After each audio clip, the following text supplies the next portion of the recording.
Can cancer be crazy and sexy? Please welcome the author of the book, Crazy Sexy Cancer Tips. Sexy and cancer, not two words you put together. She decided to face it head on and put her crazy, sexy life on video. Chris grabbed a camera and started shooting. The result is a riveting new film called Crazy Sexy Cancer. The story of a woman who turned the camera on herself and became an example of the American spirit. It's so good to have you here. Yeah. But when did you decide to start videotaping?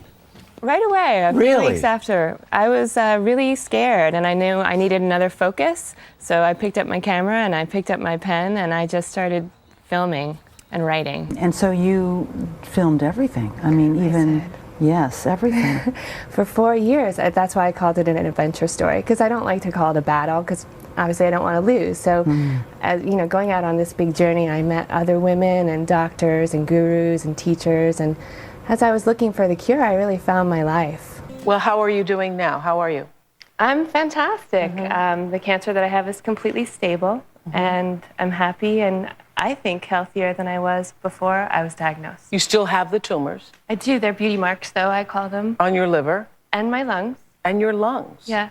The challenge then is, how do you live your life with the knowledge of cancer? Very different than most cancer patients, I think.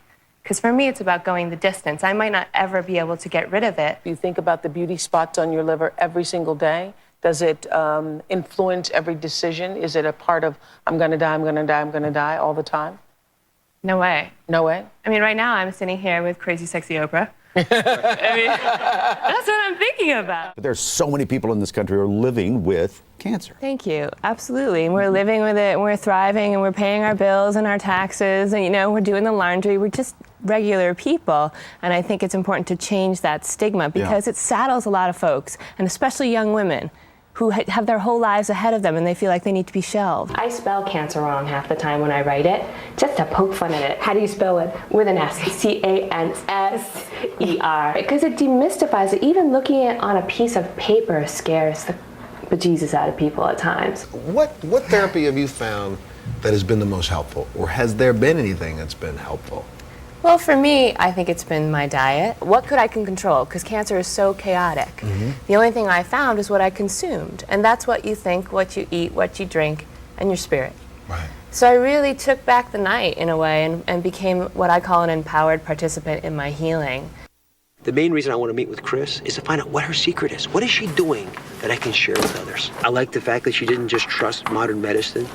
I love the fact that she was empowered. She wasn't willing to take no for an answer. Hello. House call. How are you? Oh, nice.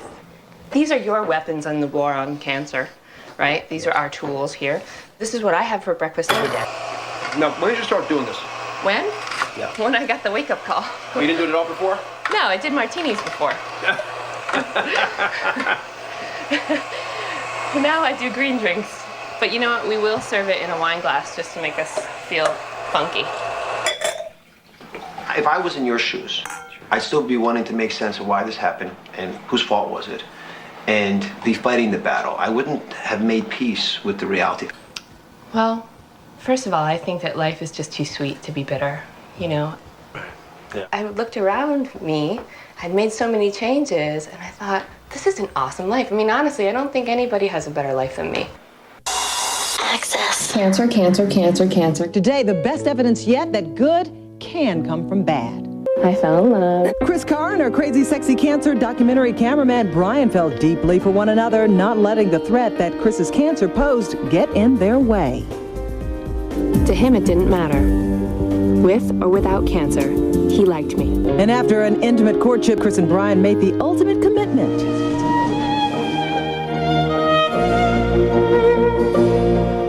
My husband is the editor and the producer of the film, and we worked on the project for 4 years, and we got married last year. To pronounce that you are now husband and wife. And though cancer is not ideally in the marriage equation, Chris and Brian may move on to something that is. Maybe some babies. We'll see what happens. So what message do you want people to take away from your experience? I think just go for it. You know, life is a terminal condition. We're all gonna die. And cancer patients might have more information, but we all, I think in some ways, wait for that great permission to live, and nobody's gonna give it to you. So get going, folks. Get going, folks.